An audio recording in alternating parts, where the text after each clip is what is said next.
crazy. We're live. Yes, we're live. Welcome to In the Green Zoom. Thanks for joining us. We're already having a great time. We've got a great guest on this week's episode. Arden Myrin is on the show. Give her... Hi, guys. I wore the biggest headphones I could find to come participate. Yes.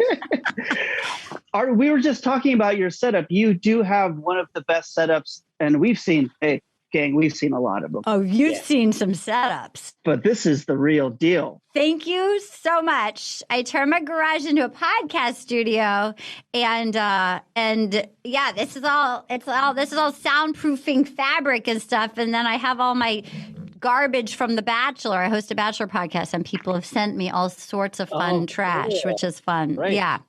Mm-hmm. I'm That's a real thinky podcast. A real heavy-hitty, thinky one. Well, this year it was. Mm-hmm. Yeah, that's true. It was this year. That's true. I don't follow The Bachelor. Why was it thinky this year? What happened? Well, they had the first Black Bachelor, and they completely screwed him over. I mean, they were just they completely blew it. And then the host, was like mansplain, racist, just like truly. They had this gentleman, this lovely gentleman, this nice guy who'd never been on the franchise, and they basically fixed him up with a lady that had been in there was photos of her in a plantation. I mean, truly, they couldn't have gotten it worse. See, isn't that just like that? We finally get a Bachelor, and then they fuck him over and do him like that. Yeah. I can't believe. Truly. No wonder he grew a beard. He was like, "Fuck this." No, his beard said it all when he came out afterwards, and he came back from combat. His beard had like 1,000 stories to tell. This gorgeous guy that came out with like a Randy Quaid beard at like the Men Tell All afterwards, just full Randy Quaid beard. You're like, what is this poor guy? Is it really? Is it that big? It was not. He wasn't. For a Bachelor. It was for us. It would be like. No. I mean, it's like on the road 2 weeks. For a Bachelor, it was like, what is happening? Yeah, he was a pretty clean-cut guy. Right. This was a clean-cut guy that went full Randy Quaid. And, I don't blame him. That was the right move. I mean, that's his outside started to match his. It was like, what the fuck? You done me dirty. Yeah, he doesn't want to attract anymore. Now he's on a personal journey out in the woods. I don't know. Paul, he only got hotter. Yeah. He did only Gareth loved him. He lost that test. I'm sorry, I need a 5. Take 5. You gotta look at pictures of this guy. Yeah, I really. That's him. I have a whole calendar sent to me. Can you grab it or down, I'll go get it. I'll go get it. Bring it down. I was fully nude from the waist down. I know. It's amazing. Arden, don't get it. The pants. It's right down here. All right. Oh, that's hilarious. I'll show you some stuff. It's hard to tell the depth of that room. I think it's bigger than I thought. Yeah, same. Okay, so this is sort of the normal kind of a ding-dong that they have. This was sent to me. This was Colton Underwood. He was a virgin, and this is the book that he wrote. So this is one of the kind of typical fare that they have. He had to call it the first time. What a nerd. I know. The worst. I mean, the nerd honestly. trying to get into that Christian bookstore circuit. Yeah. How fast were those fantasy suites over if he'd never had? I mean, that must have just been. I don't even think he had them because the lady that he wanted left, and he was the dude that jumped the fence. And he jumped the fence in Portugal, and they're like, we got a runner. Portugal. Oh, go! That's beautiful. Okay, so this is Matt James in like early days when he's just doing the photo shoot, right? Yeah, sure. But I don't. There's no beard. They did the whole calendar before the Quaid beard arrived. They should have saved some shit for December. They should. I know. The Santa Claus. End of year, just you knocked out. Yeah. Beard. Yeah. That's how you do it. Yeah. And then this is a portrait of me with a really long neck riding a llama on a dolphin. Oh, of course. So there we go. That's Is that something you asked for? You know, I will say Lauren Lopkis and I had to host like an art benefit virtually. And so we did a bit as you do on the Zoom things. And we said that we'd both taken up painting. And there was like a young lady who was an actual artist. And we both had to tell each other like what we wanted. We both requested each other with really long necks riding a dolphin. Anything on earth we could have asked for. Anything on earth. And then they made me change mine. So I gave her a giraffe neck, and she was in a convertible with Justin Bieber with a beaver body, and it said Justin Beaver, and then there was anyway. It wasn't that great, but that's what happened. I got a portrait. These are so good, you guys. I'm crazy busy. What a great year it's been for me. Thriving. Such a thriving year for me. So good. Crazy busy. Great times. I mean, you're doing well when you get fan art. Fan art. That's how cray so good. When it's on canvas like that, like they got canvas. That's not just on that. It's not just a Photoshop job. No. This is on canvas. Yeah. You know, they had to go to Hobby Lobby for that. That wasn't on a whim. Yeah. That was premeditated. Was premeditated. 2 trips. 2 trips. 2 trips. They had to support a Republican candidate to make that. They had to. They no had other to. way financially to get in that game. No, you have to. If you want to be an artist. Hobby Lobby, though. You might just go once. You can, sure. Go to Jimmy John's while you're over there, too. Support Killing. Have fun. Make a day of it. What did Jimmy John's do? I assume nothing good. Well, shockingly, no. Not a great man. But he's one of those guys who likes to go hunt rhinos and fenced in, and is like, look what I caught. And you're like, did you? Or are you just like Eric Trump? Shithead who just put a lot of mayo on bread. Yeah, yes. like Eric Trump. Like Eric Trump. Exactly like Eric Trump. Hot. Yeah. Nice. It's an attractive quality. Hot. Yeah. He shot a llama and a dolphin. Hello. Nature's magic. Nature's magic. That's the name of my self-titled album. That's my actual birth name is Nature's Magic. Oh. Mm-hmm. Wow. Well, why would you change that? This you know what? Name. It was too sexy. I didn't want to get pigeonholed, you know? Yeah. That's how you do it. That's going to back you into a corner. That's going to back you into a corner. And not a good one. It's not a good one. Not a good one. They won't let you leave. That's the worst part. I had a friend in college who was a sweet person, and he was a photographer, and I went to his apartment, and his stool at his desk was an elephant's foot from the knee down. A real one?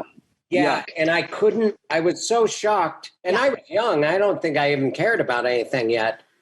But I was like, where is that real? And he's like, yeah, my dad's he's a hunter and he goes to Africa a lot. And I'm like, but that's an elephant's foot. It ruined our friendship. It should ruin your friendship. But he was just, it was a gift from his dad, but he was sitting on it. He was sitting on it. He's like, sure, I'll sit on this elephant from the knee down. Yeah. That's fucked up, Dad, but this is very comfortable. Who knew? Their cartilage is like nature's cushion. Yeah. Yes. It's I don't even need a pillow. It's so fluffy. Wow. It just breaks in like a Birkenstock. Cartilage in there. Disgusting. But if I nod off, it's because this is heaven. It's really cushy. I don't know. If I go to, I haven't seen it.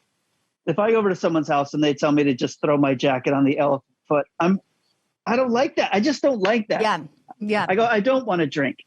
No, I'm uncomfortable. Yes. Let's leave. I went to in Los Angeles when you first move here, or if anybody's watching that does not live in Los Angeles. I don't know about you guys. I think particularly as a gal, I made some lady friend errors when I first moved here because I had some really fun friends like that I grew up. I just had fun, chill gals. And then I moved out here and I'm like, I had guy friends that were funny, but like I needed, some girlfriends. And I remember I befriended a lady who seemed sweet, very sort of in it, like whatever. She was just like a nice lady. And she invited me to she had like 10 people to her house for a birthday party. I was like, all right, I'm trying to branch out. And I walked in and it was this beautiful house. And in the middle of the living room was a gynecology table. In the middle of the living room. Wow. Right? Yeah. And I'm yeah. like, wow. what yes. the fuck is that? Like, what? Like for decoration? I did Not supposed to be art or whatever? Please had say like it's an installment. I didn't know. I panicked and got really polite and was like, oh, I think I was like 24. I think she was a dominatrix, maybe. Oh, okay. Uh-huh. But at the time, I didn't know about it. You know what I mean? At the time, I could not, there was no indication that this lady, there was no, she was wearing like a little cardigan sweater. It was just like, what? I mean, Wow. it was like a lunch, it was midday, like a little cupcake party, and there was a full We're gynecology doing finger table. foods on the gynecological table. Here's a cupcake, and it's handed to you in forceps. That's her way of like coming out and letting y'all know I'm into freaky shit also. Yeah. I know think I'm out so. here listening the Gap. Yeah. I do some shit on the side. Maggie, did you find that when you moved here? Did it or did you already have your friends here from Austin? I had a lot of people from, there were like, I want to say 10 to 15 people who moved here from Austin within a year span. Yeah. I moved here with like 3 or 4 people. So it was like, there was always a cadre of people That's good. around who had also just gotten here. That's good. Yeah, Gynecologists. It's just another way that it shows that the upper class have got their fists holding ironclad on kinks. You need to have a whole dungeon. Who can afford the square footage for their sex dungeon? Yeah. I got a bachelor. Where's the table going? In the middle of the room. Middle of the room. Middle of the room. Terrible. Mm-hmm. Have to do a Murphy gynecological table now. So cumbersome. Mm-hmm. Very cumbersome.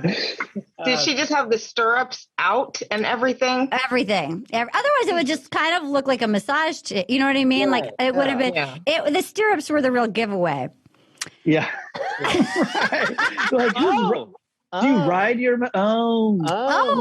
Yeah. The stirrups were the telltale sign that something was just new information. Yeah, it was just it was because I didn't know anyone. I only knew I moved here for a job, so I only knew. I was 22. I literally only knew Dana Gould, Fred Savage, the guy that played Banya on Seinfeld. There was no gals, so that was the only people I knew. So I was like trying to make some girlfriends, and this was like one of my first outings, and I've never made a friend again. I have no friends.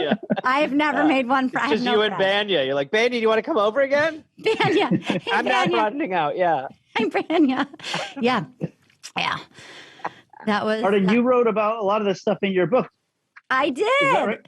Yeah, your book, I did. Little Miss Little Compton. Excuse me. This book? Yeah.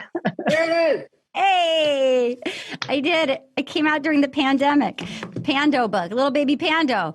I did write about that in the book. It was a very surreal thing to be, I grew up in a town of 3,000 people, and then to be working with Kevin Arnold from Wonder Years. I remember Dana Gould used to say, if Fred forgot a line, he'd be like, "What's the matter? Do you need Daniel Stern to hear, to say your lines for you?" It was very weird. It was very strange to have sort of moved into your I mean, I don't know if you guys find this, but when you're like, oh my God, I get to do what I couldn't believe I was on a soundstage and stuff like that. Where did you used to feed Macaulay Culkin his lines? Is that what that was about? What's that? They did. Wait a minute. Daniel Stern was the voice guy on Wonder Years, and that's when I knew Winnie Cooper was. Okay. I just put it together. I thought it was his other famous work with a child actor. He had to feed lines to Macaulay and. I bet he had the instinct to do his subtext. Yeah. Yes. I didn't want to break that guy's face, but I realized my life was in total danger from this. Daniel, enough. Sorry. My parents weren't coming home, and this was not working out for me. I ate my pizza. I was so sore about it. And then Arden, what part of town did you move into when you first came to LA? I was up behind the Hollywood Bowl. I had this little tiny apartment, and like I lived there for a long time. It was really cute and it was super cheap, and it was like a duplex, and it was this little apartment that I came with the house like a house cat. Like it sold 4 times while I lived there, and then like the owners, and there was no soundproofing, so I could hear all the new owners move in and. Like you'd hear either their relationship disintegrate, like, you know, hear everything, you know, and then I was the person that they would come like drunk, come confess things, and then like they'd be gone, and then I'd come and I'd get like another landlord. That's where I lived. So they would sell the house, but the back house was a rental, and you stayed in there. It was like a house that had 2 floors, and the owner's floor was the upper floor that was like kind of big, and it was like built into the side of a hill. It's near that tower that has the elevator. Do you know, like up Camrose? It was in a Hitchcock movie where there's all these buildings where you take an elevator to get to the. Wow. Anyway, I didn't take the elevator, but there was a little tiny apartment that was like downstairs from them. And I remember there was one lady that was like so beautiful, and I remember she would come hammered and talk to me, and she'd already told me she was like 34, and she was crying, and she was like, you know, fuck John, I fucking hate that guy. He should give me the house. I'm 27 years old. And I thought, oh my God, you're wasting my time. And you're like, no, you're not. You told me you're 34. You're 30. I don't care how old you're, a lady, but like you've told me to my face. I'm 19, Arden. You wouldn't understand. So yeah, that's where I'm. I mean, do you guys in your early time here in LA, do you like your first year or two here? Do you look back and it's like a blur when you first? Oh. Is anybody from here? Did anybody grow up here? No. Was everyone's first year weird? Yeah. I moved here in 2004, and it was before like smartphones. Yeah. And I didn't know where anything was. We moved to North Hollywood, and I remember thinking Washington, Bellingham, Washington. And I was excited, and we got there, and there was no phone book in the apartment. And I was like, I don't even know how to get a phone book. So we were like, well, let's just drive down this road until we find a grocery store, and we'll see if they have phone books, because sometimes they have them out front. And it was like we had to slowly piece together what this town was starting from there. Did you have the Thomas guide with like? Yeah. Oh, that was the worst. You'd like open it, and then there was like you're like, wait, there's like a little Santa Monica and a big Santa Monica, and like there's the Thomas guide. Well, I wanted whoever gave me it. I wanted to beat them with it. No, it was punishment. It was because I pretty quickly started doing children's birthday parties, and you have to drive and not even just Los Angeles, like, you know, like Diamond Bar and shit. What did you do at the children's birthday party? Just dress up like Spider-Man or whatever the little shits wanted, Batman, and then I'd do tricks and play games and stuff. But it was a total nightmare, and I did it forever. Hot.